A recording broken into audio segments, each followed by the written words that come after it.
Welcome to Breaking Doctrine, presented to you by the Combined Arms Doctrine Directorate at the Combined Arms Center at Fort Leavenworth, Kansas. The views expressed here are those of the individual and do not represent the views of the Combined Arms Center, U.S. Army, or U.S. government.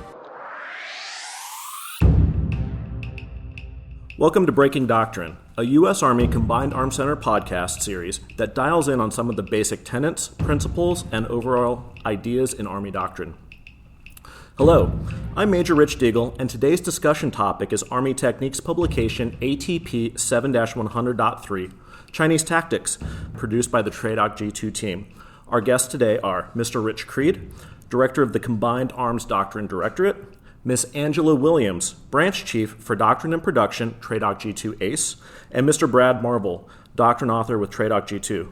Mr. Creed, Angela, Brad, welcome to the show. Thanks a lot, Rich. Thank you. Thanks for having us.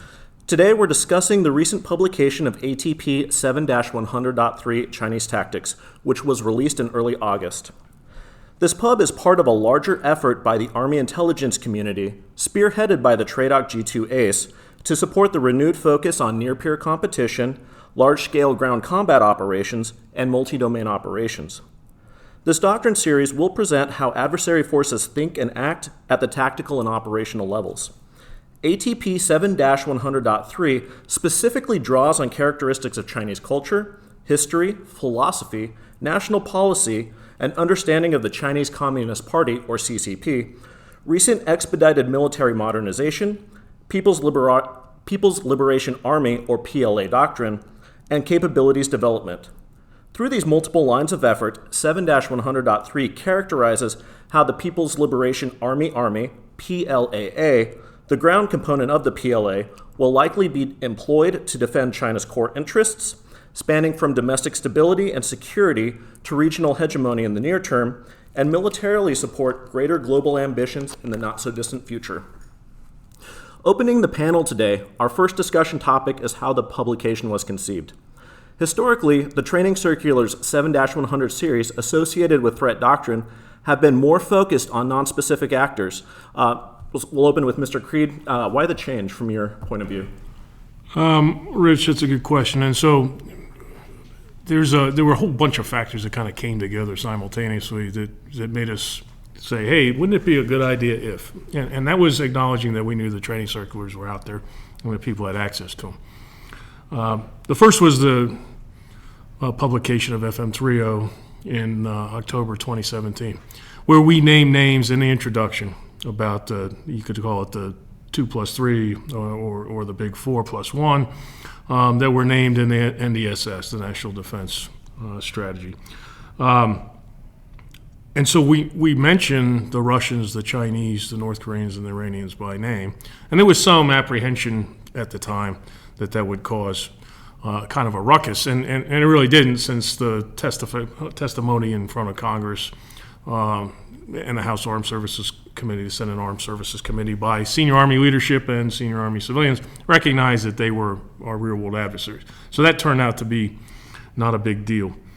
And so when we deliberately made the decision to make our doctrine threat-focused as opposed to just talk about what we can do, but in other words, put it in the context relative to an adversary, we started having some discussions internal to CAD with the CAC commander at the time, the Combined Arms Center Commander, General Lundy, and then the leadership in TRADOC G2, Mr. Greco and Mr. Cleaves, and who is, boy, I'm embarrassed because he's going to listen to this and I forgot his, Gary Phillips, Mr. Phillips, good grief.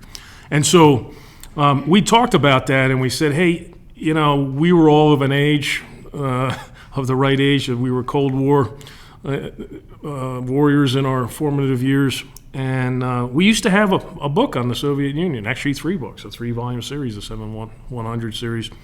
The first 2 editions of which most combat arms and combat support, that's how we organized ourselves at the time, officers were expected to be pretty knowledgeable about what the Soviet threat was, how they fought.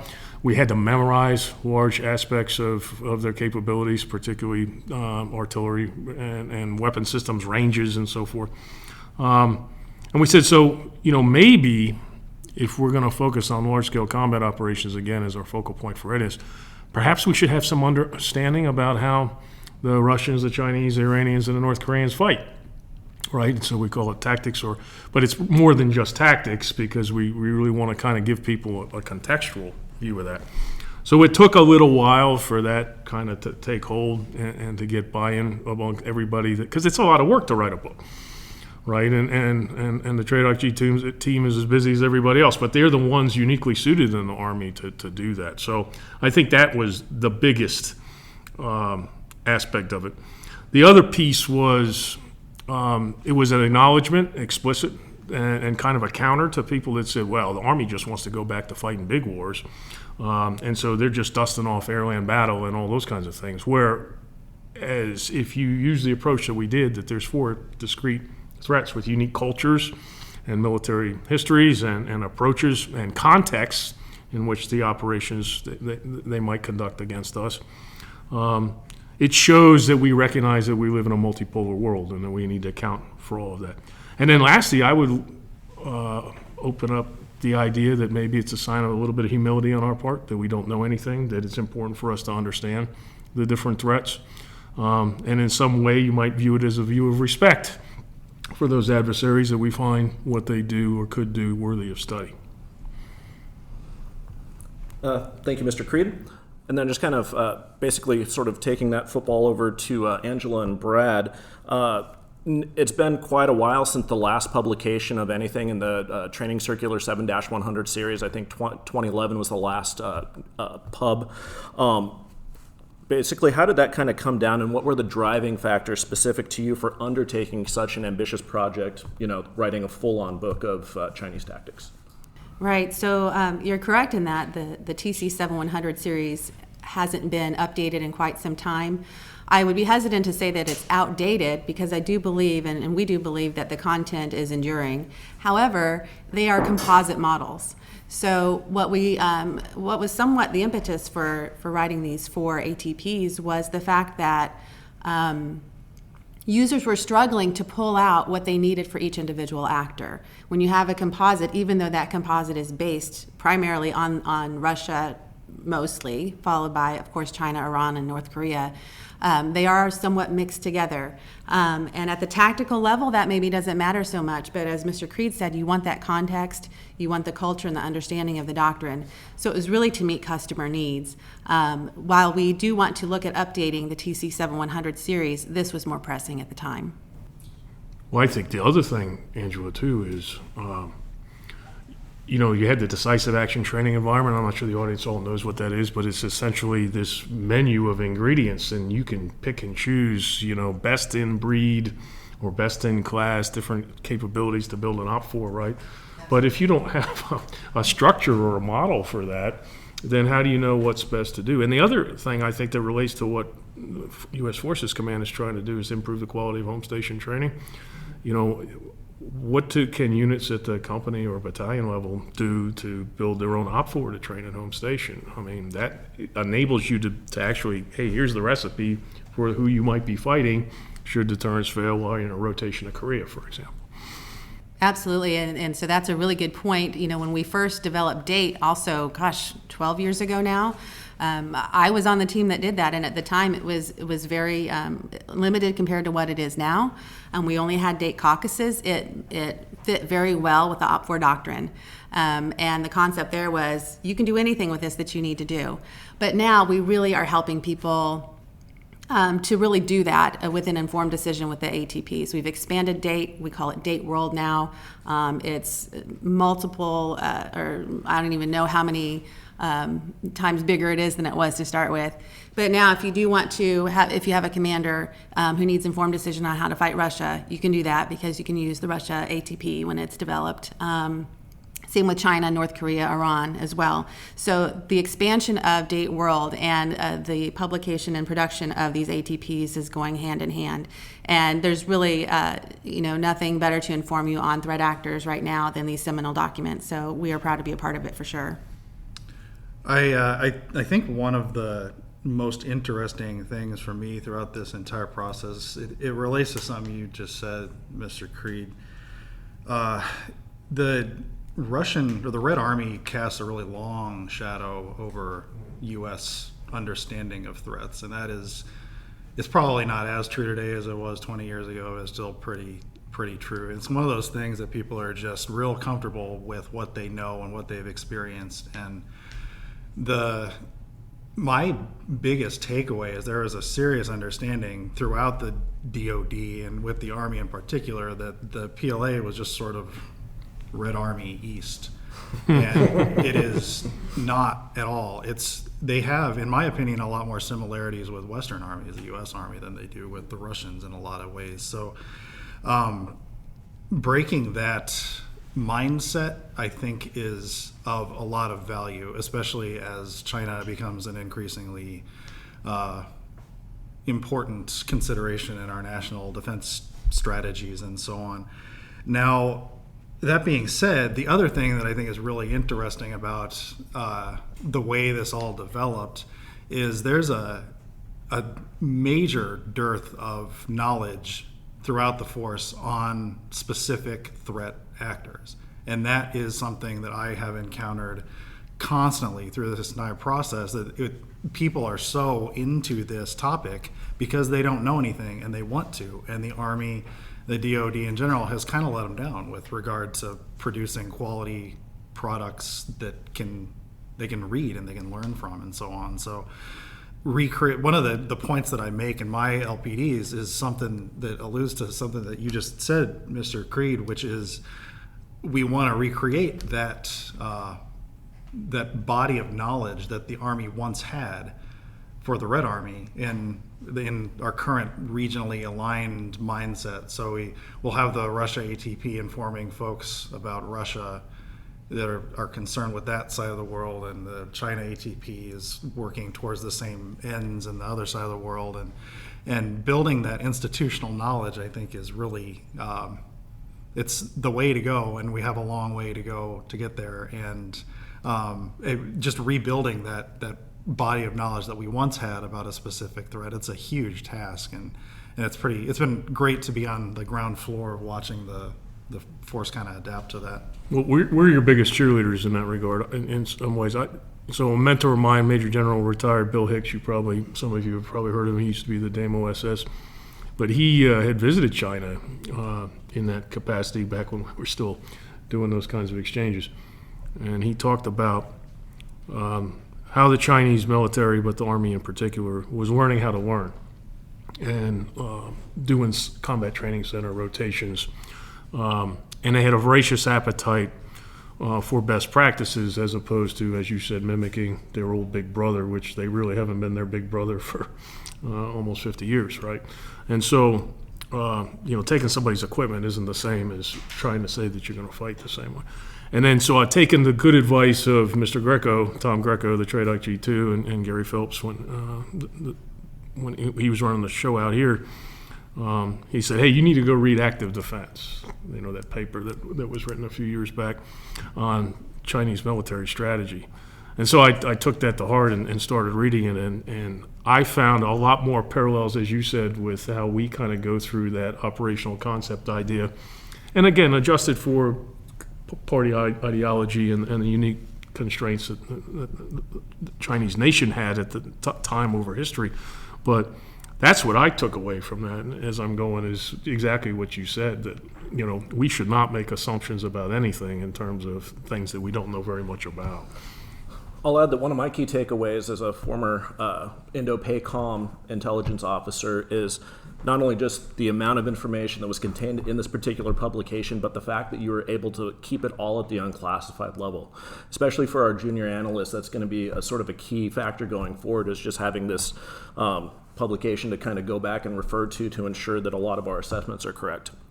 So my next question for Brad would be, specific to the intel perspective, we're very, very strongly correlated to proper sourcing to ensure that our assessments are accurate and based on fact.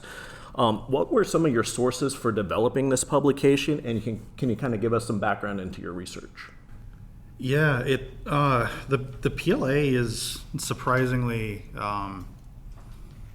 cooperative with how they write and publish. They're the same way as we are in a lot of respects, and that's one of the things that I thought was pretty interesting. We view the Chinese Communist Party as being pretty secret squirrel and very cagey and so on, but the PLA doesn't necessarily reflect that same kind of mentality, and they publish their doctrine on open source channels the same way that we do, and so that's all available. They're very long and very I think the correct term is transliteration. They're not really translated, but they're directly, word for word. So it's their bottom line is they're very difficult to read. It's basically Chinese and English, and so I think it was unrealistic to expect junior Intel analysts to crack into those and get something useful out of it. So that was really the biggest driver for at least what I was using as my end state was taking that information and creating something that was readable for junior enlisted or junior officer folks. So as far as sources goes, the PLA has a bunch of different publication houses, and it seems like sometimes they have competing publications in some respects, which is a little weird. It's very different from how we do things here. We have just one CAD to rule them all here, as opposed to a bunch of different they call them academies or but anyway, so the publications that I use, that, like I said, they're all unclassified, they're all open source, and there are a handful that are of most importance, and the biggest one is called The Science of Campaigns, and that's something that I think anyone who has looked at China over the last 10 or 15 years is at least familiar with. And if you actually tried to read it, you know how completely impenetrable it is as a sit down and read kind of thing. The other two books that I used, or doctrinal pubs that I used, that were that I leaned on the most. The first was their operational concept they call War in Conditions of Informationization, and that is the rough equivalent to our MDO, or in historically something like air-land battle or full spectrum operations or whatever. And that was actually a pretty readable, a very useful thing. It was clearly written by military professionals, and they had a very clear general direction in mind, which that's great. Like that makes it really easy to understand what they're thinking and how they envision force development. And the big takeaway there is it doesn't just talk about tactics, it talks about capability development also. So it's kind of it's prescribing to the Chinese equivalent of the military industrial complex what we need from you, what we need in terms of systems and how we need to train our people, how we need to modify recruiting and all of that stuff. And the last one it's an older manual, but it was a infantry manual from roughly 2004, and that one I leaned on the least just because of the relative age, and it wasn't nearly as long. But what was best about that is it was written for the junior maneuver officer, and so it was a really focused look at what they want to try to do in maneuver combat, as opposed to there's just a litany of things out there about A2 AD and the Chinese grand strategy in the Western Pacific and all that stuff, but there isn't all that much that's written about what the Chinese infantry squad wants to do. And so this was number one, that stuff doesn't tend to change very much over long periods of time. I imagine all of that stuff is still practiced now for the most part. And number two, it's not covered by all of these there's just so many analysts out there who talk big China strategy and all of that stuff, but there is next to no one who talks about the low level tactical stuff. So it was really valuable in that respect. So anyway, those three books were the big official manuals that I use, and the problem, of course, that I've alluded to already is they're getting a little bit long in the tooth, which is something both we and the Chinese are aware of. So the way I tried to mitigate that problem was just using open source reports, which like their doctrine. I was kind of surprised the PLA is very enthusiastic about writing that stuff. White papers. Yeah, well, not just that, but tactical AARs from their CTCs and news reports and stuff like, the same stuff that the U.S. Army does. They do all of that, and it's all available on open source. And a lot of it's in Chinese, so we have people translating it. That's I don't speak any Chinese, so that was a necessary step in there. But anyway, what I did is set up just an open source search and data scraper that pumped my inbox full of every day's open source reports coming out of China that centered on certain keywords. So when I'm writing a certain chapter, it's searching for certain keywords, and I get what's happening in China today or this week or whatever based on what I'm actually writing at the time. So it keeps everything relatively up to date. Well, and that's like one of the sort of the key points that we'll talk about in a later segment of this podcast is information operations, by clearly demonstrating how they've grown as a force over the past decade or two, and then publishing that or publicizing that to a world and global audience is basically showing them continuing to be a rising power, both militarily and then throughout the other aspects of DIME. Yeah, that's a great point. And you have to bear in mind all this stuff is filtered through the great Chinese information washing machine. So it is not necessarily to be taken as 100%. There's elements of propaganda there, but on the other hand, the PLA likes talking about what they're doing. They are very fond of talking about their profession of arms, and in the same way that we are. So there's a level of authenticity there. You can kind of tell when a piece is heavily influenced by the party, and when when a piece is written by a military guy who just wants to talk about what he's doing that day. I think that idea of a robust professional military discourse is really kind of amazing, and I think that's what a lot of folks just don't get. There aren't that many armies in the world, at least in my experience dealing with 30 or 40 in this job on a fairly routine basis, that can point to a robust level of professional discourse that's available for public consumption.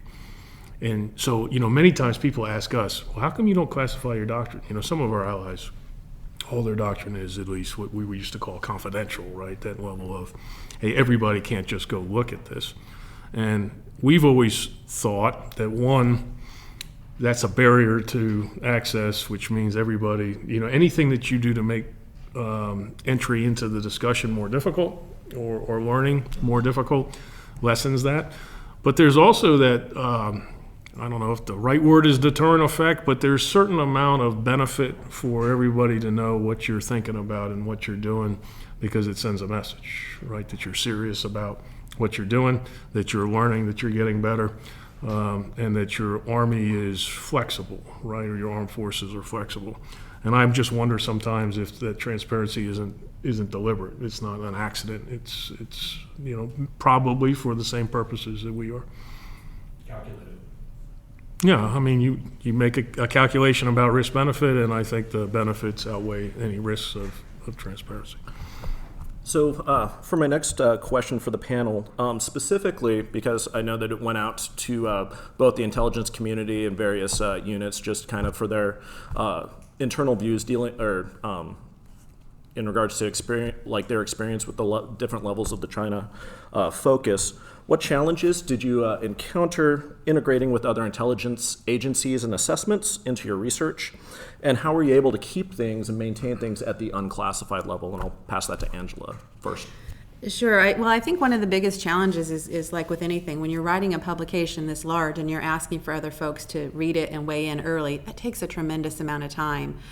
So they have to be really invested and see the value in that for taking their time. There's times, of course, when people are directed to do so, but at the early stages, when you're analyst to analyst collaboration, it can be a challenge. It can be a challenge to find the right person. It can be a challenge to get them to want to participate and be able to take that time. So that's always a challenge, but very well worth it. I mean, you can't write this publication just Brad Marvel sitting at his desk, as brilliant as he is. So you have to have that. So it just takes a lot of time. So that's a bit of a challenge there. But Keeping it at the unclassified level is also very important for lots of reasons. The main one being just the joint interoperability, and multinational partners are so invested in this as well. You kind of go back to DATE again.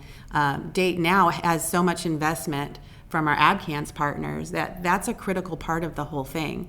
And if these publications, these ATPs, were then written in a classified manner, that really interferes with the process.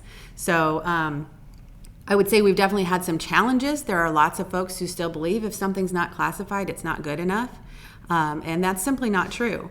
As we've said, the U.S. Army publishes our information. It's out there. It's valid. It's not invalid because it's unclassified. And that's the same case, especially with the Chinese, as Brad has been describing. So there's plenty of valid, worthwhile information at the unclassified level, and I think that we've shown this here. Like I said, there were challenges, sometimes at the analyst level, but more at the senior leader level of, wanting to protect the information, wanting, for instance, to not let the Chinese know that we know what they know, but they already know that we know. So it's kind of that risk-benefit analysis, as Mr. Creed said. So we overthink things. We do sometimes, exactly, exactly. So fortunately, we were able to get past that with lots of reviews and buy-in from our collaborators. So really an important part of the whole thing.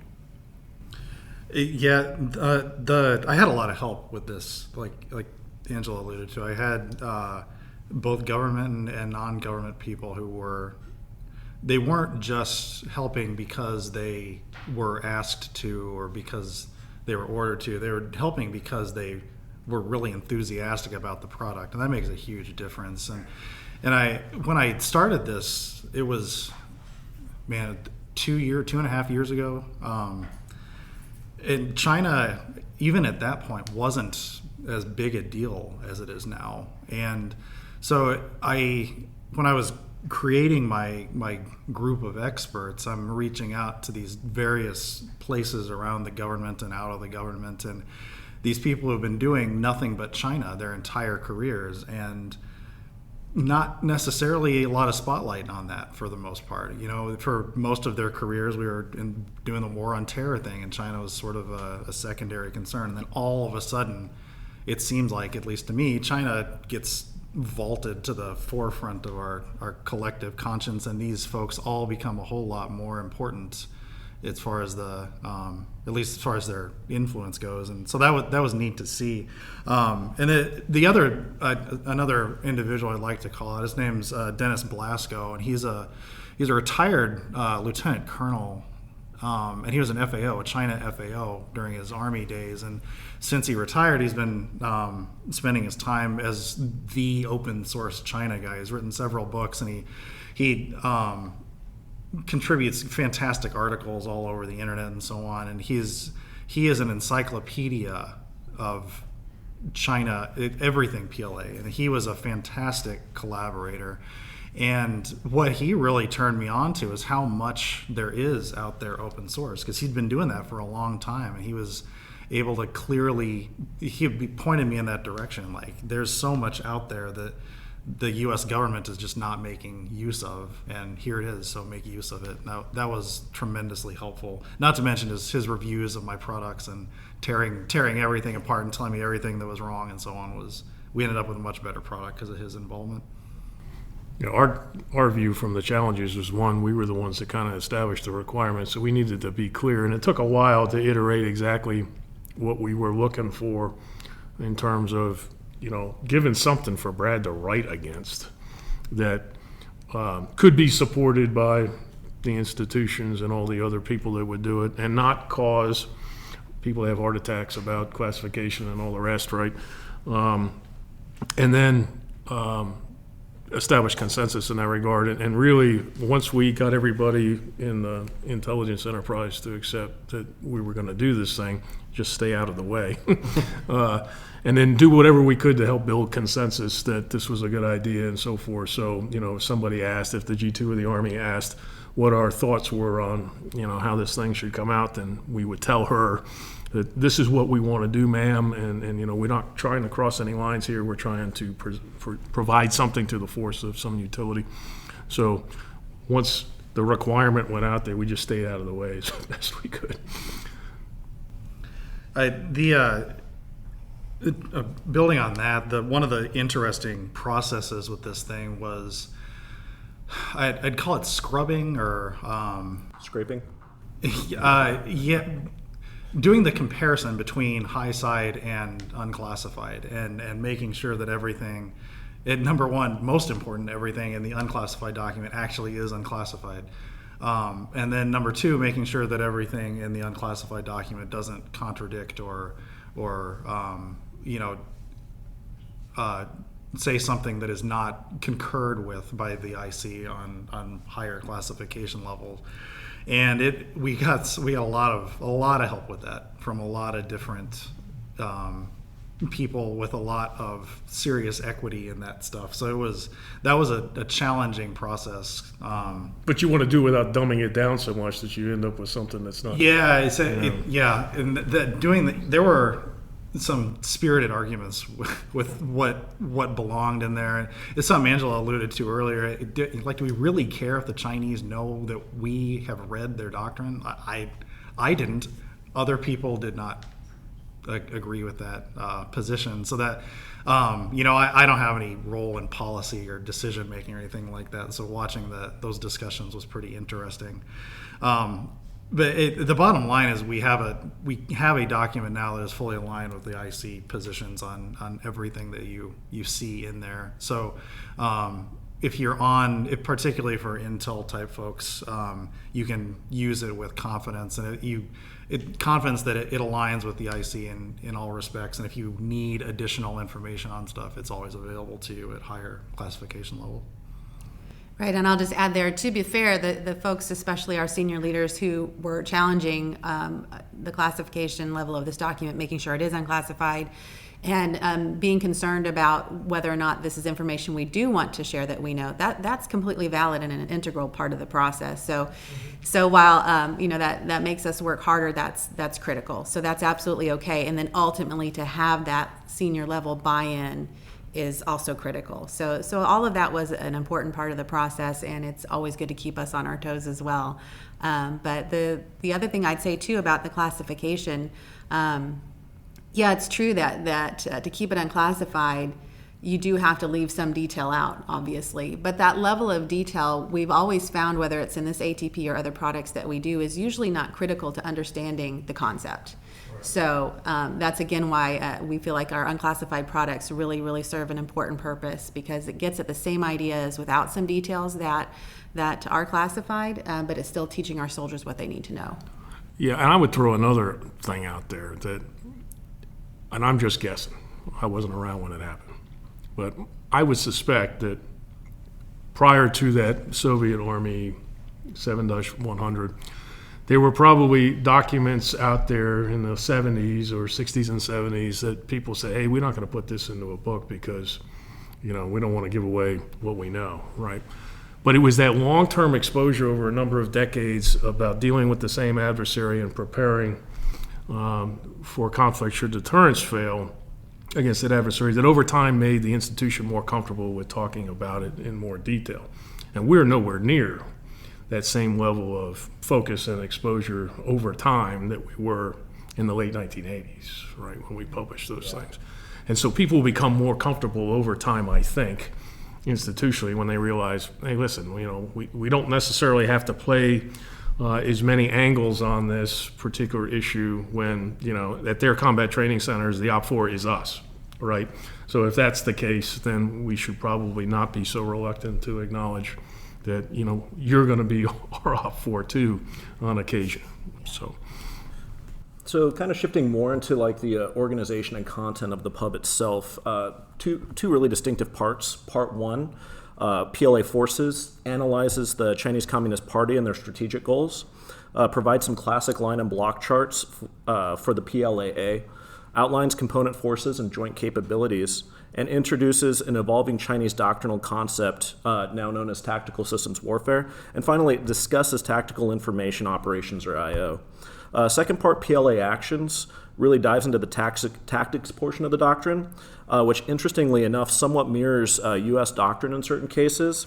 Specifically, the section tackles recon and security, offense, defense, and stability, while adding a little section on anti-terrorism. Brad, can you share some insights on why the content of the pub was kind of organized this way? Yeah, it was really kind of an iterative process. My initial task was to take the TC7-100 series and adapt them to be more Chinese focused, and I started doing that and figured out pretty early on that was not going to produce the best document possible. So kind of went back and reassessed the way I was organizing everything and the way we were presenting all that information, and came up with the way it turned out, the structure that we ended up using. And so the reason I broke it down like that was and I think this was vindicated during staffing, is the vast majority of the audience is most interested in that first section. And I would guess probably 90% of the comments I got back during staffing were on the first section, and then probably 75% of those comments were on only the first chapter. And that's just because that's where people's interest lies for the most part. That's it, kind of a natural thing, I suppose. And so putting that stuff up front, trying to give the strategic and tactical constructs that they use, and in particular putting that in the point of the document where when you open it, it's going to be the first thing that you read, and kind of sets the stage for the rest of the material. I think that was a coherent way of doing it, and I also think probably resulted in a lot of people reading just the first chapter and then kind of skimming the rest of it. So if that's how you want to use it, that's fine by us. But the second half, that's what I wrote for the brigade S2, or an ACE guy who's trying to replicate the threat in an actual training environment. And all of that material is there for those folks to get in there and move the icons around and understand the doctrinal principles and all of that stuff that hopefully will let them replicate something like China in a real training scenario. And it's the specific way we broke it down was influenced by the TC series, and it makes sense. I didn't see a whole lot of reason to change that. It roughly aligned with what how the Chinese view their operations, which that makes sense. Their view of operations is influenced in a lot of ways by the U.S. So it made sense to do it that way. I am currently writing the equivalence document for Iran, and they do not view it the same way. So the way that's developed is very different, and so the structure there is somewhat different. And it's been great to have buy-in from my leadership. They pretty much say, whatever you think makes sense, go ahead and do that. We don't need to stick to a real prescription. So coming up with the best possible solution to describe this stuff has been it's been a challenge, but I think we came up with something that's useful.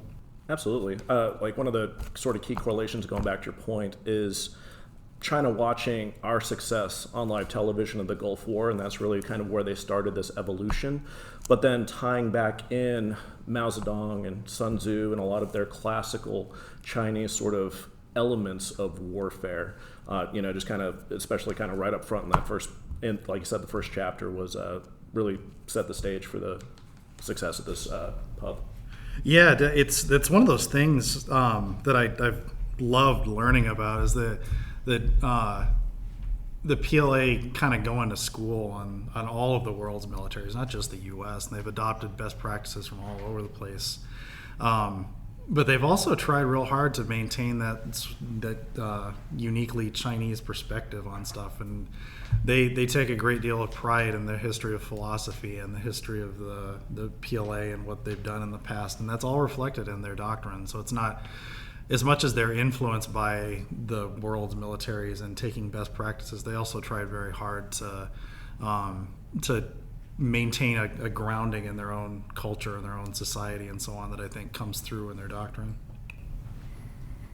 Yeah, I mean, again, going back to reading that active defense, and I'm the least subject matter expert of the folks on the panel here on this view, but looking at it, their history since 1949 from someone who's focused on doctrine, you see some themes that run through that that kind of belie some of our common wisdom or mythology based on our experiences fighting the Chinese army in Korea, right? So you talk about human waves, it's always human waves. And, or what was the other one? We call human waves is the broad one, but you also talked about how many hordes are in a Chinese platoon. My father was in Korea in the late 50s, and that was always a joke in the U.S. Army. Doctrinally speaking, how many hordes are in a Chinese platoon? When in actuality, when you read any of the other non-China specific histories of that war, you really realize that they were fighting the way that they had to fight based on the army that they had and the conditions of, we had utter air and naval supremacy. And so they weren't using human waves so much as they were using the equivalent of World War I German swarm tactics, where you would fix and then work your way around flanks, and you would operate at night, much the same way we talk about operating in periods of limited visibility when you're fighting a peer threat, right? You look for opportunities when the enemy's attacking to draw them in and then counterattack the most vulnerable aspects of that advancing formations, which cost us whole battalion task forces in North Korea in 1950, right? That wasn't the behavior of a primitive military culture. That was the calculated tactics of a very advanced military culture that was fighting only 1 year after they won their own civil war, right? So that's something that kind of came to mind. And then this idea of their movement towards joint operations, right? They were Army-centric for a long time because they had to be. And it was always about the defense of Chinese proper. Now, we'll argue about what constitutes China, right? And that's really the source of friction between China and their neighbors. But that idea of evolving towards being a joint force is extremely expensive. So you have to have an economy that can pay for ships and modern aircraft, missiles, and so forth. And so I think it's a kind of a natural evolution of fundamental thinking that's been around for a long time. It's just that now that they have the resources to pursue the kinds of outcomes that rich nations have been able to do for 30 or 40 years. Yeah, I love your point about the Chinese tactics in Korea. The reason I think it came to the West as human wave tactics is that's what it seemed like to the guys who were being attacked. Like, this is there's a whole lot of Chinese soldiers that show up out of nowhere, so all right, I can take that perspective. That's probably exactly what it seemed like. But what was very sophisticated about that is how the Chinese soldiers were able to move obscene distances on foot, carrying their gear at night. Like no other military on earth was able to do what the Chinese did. And so it seems like they're coming out of nowhere, but the operational level stuff that went into getting them to that position and developing the doctrine that supports that was a lot of smart people did a lot of thinking about that and came up with a useful solution, a solution that worked for them at the time.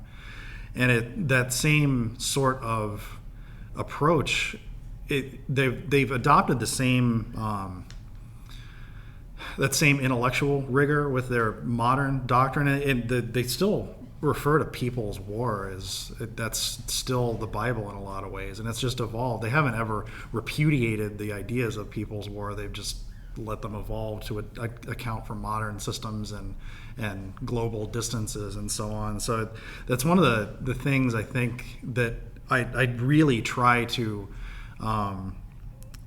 emphasize for my audiences is this is not an unsophisticated opponent. They put just as much thought into this as we do and have come up with solutions that they think will work for them the same way we have. So, and they've demonstrated it in real world. Now, granted, it's been a long time since they've demonstrated it in a real environment, but the processes are still pretty much the same.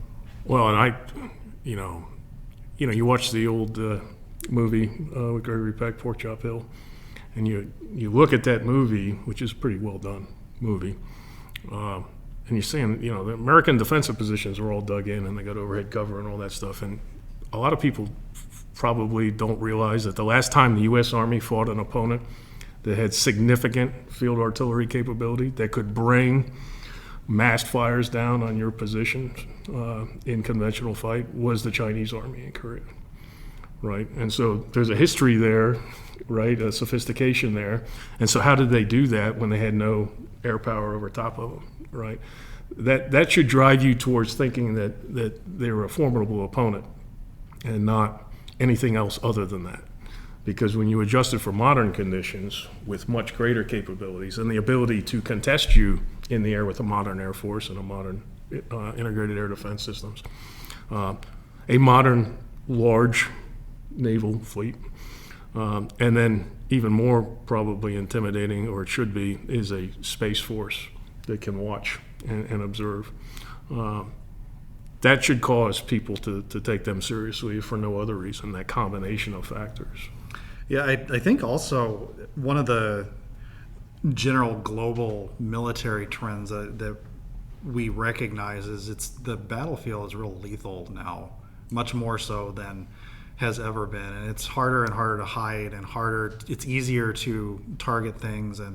And I think that's reflected in our doctrine, that we have conceded we no longer can just park out in the open and we have complete freedom of action in rear areas and so on. We assume we're always under surveillance and everything is targetable and so on.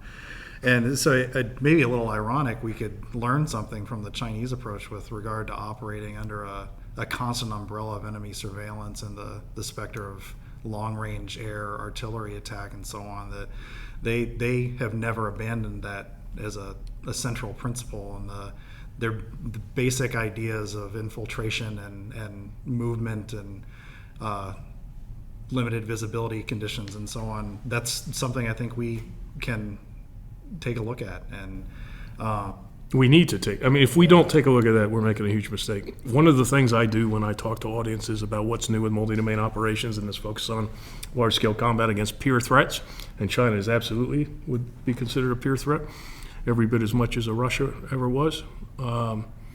Should you have to fight them, of course. And we're not saying that we're going to be fighting anybody. We're just saying that you have to prepare for the worst-case scenarios. But the U.S. Army culturally has got to get out of the idea and start to understand that other folks can do to us what we have assumed we could do to others with impunity since the end of the Cold War. So anything that we can do to anybody else with the capabilities we bring to bear in a fight, a Russia or a China, but particularly China, can do the same things. And that drives you towards, or should drive you towards, a cultural shift about your approach to operations. And definitely kind of looking at that, sir. So 2015 kind of considered the watershed year of the most recent emphasis on PLA modernization, specifically kind of looking at the ground force, going backwards from going back in time to the waves of Chinese attacks during Korea. Did some significant personnel cuts specifically to the People's Liberation Army, so downsizing and restructuring of their forces to kind of make them a little bit more modular, scalable, and capable for what operations that they can see themselves conducting in the future. So similar to kind of when the U.S. Army adopted the modular construct with the implementation of brigade combat teams. Brad, can you highlight some of the key changes to the PLA force structure that are included and you talked about in 7-100.3? Yeah, the biggest change, I think, from a strategic or policy level perspective, the PLA for most of its history was enormous, not just numerically, but their role socially, culturally, economically in China, in a way that, the U.S. military has a huge role in American culture, but it was nothing compared to the PLA. It was the political army. It's the armed wing of the Communist Party and so on. So the change going away from that, the revolutionary army, to a professional army was huge, and it took a long, long time, and it's still ongoing in a lot of ways. And the biggest muscle movement there was breaking up the big army, breaking up this huge entity that had massive political influence and it was so deeply ingrained in the way China operated.